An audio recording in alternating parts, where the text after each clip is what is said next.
Beloved brothers and sisters, if you've been studying A Course in Miracles or other writings,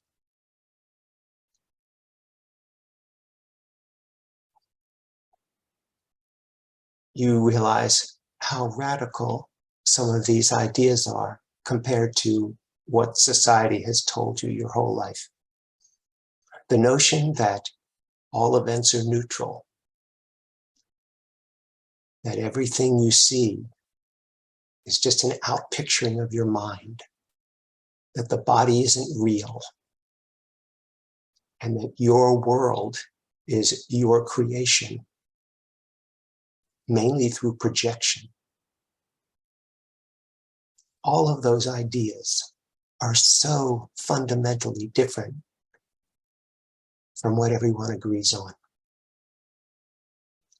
I just want to acknowledge all of you for taking this on, for your willingness to see events as neutral, to see yourselves as unwitting creators, and for beginning to own your creations. See them for the illusions that they are, and be open to the truth of who you really are and what's available to you. When people need help, they often talk about issues with their body, issues with their survival, meaning money and job. But more often than not, what upsets them the most are issues with relationships.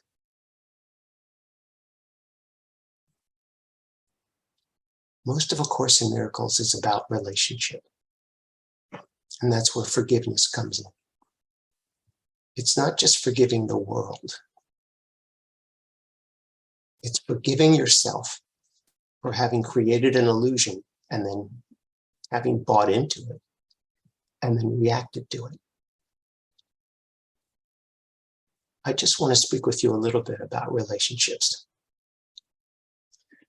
All of your relationships are offering you a treasure trove of opportunities to see the neutrality of events, to forgive everyone for everything, and most of all, to forgive yourself for what never really happened.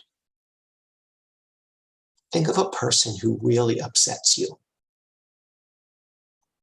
Maybe their ideas are diametrically opposed to yours, or their behavior is unacceptable to you. And you see yourself as very different from them. And yet they're in your life. And they're very easy to attack.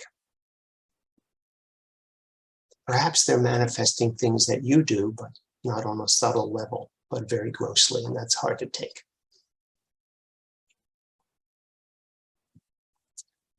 If you begin to look at them as being you out there, that's how you are, or that's how you were. And that there's really nobody out there except you. The first thing you can do is accept that the very behaviors you find so reprehensible are ones that you have done yourself, and maybe are still doing, but don't admit. That releases them a little bit, and it also releases you. The next thing you might want to look at is how innocent their behaviors are.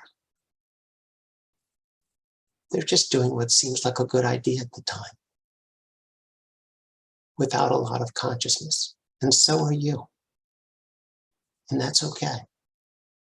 You can't change what you're not aware of. So your awareness of their innocence is your awareness of your innocence.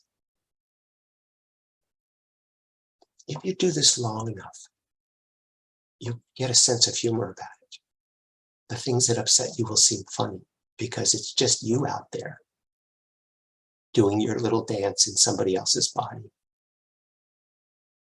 and doing it poorly compared to how you think you do it. But it's funny. As the person becomes more and more innocent in front of you, they also become more and more transparent. You realize there's nobody there. That's just me, believing what the ego has set up. Once you neutralize all behaviors and all thoughts and realize their creative ability, you will see that there's nothing to be afraid of. And there's nothing you can't learn from. And everything you see becomes a blessing, an opportunity to love yourself, forgive yourself, laugh at yourself, not take life so seriously.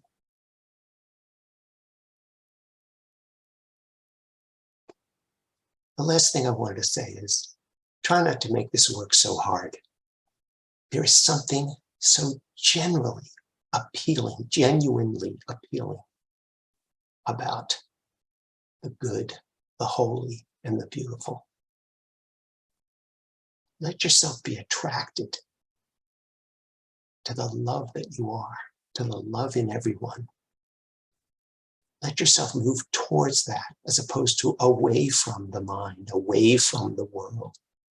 Don't worry about that. Embrace what you see and bring to it the good, the holy, and the beautiful. And let your heart soar.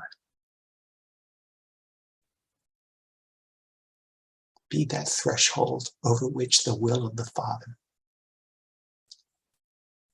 can help people transcend the illusion. And you do that by transcending yours. Have fun with this. I'm having a great time with you. I love you very much. I'll speak with you again soon.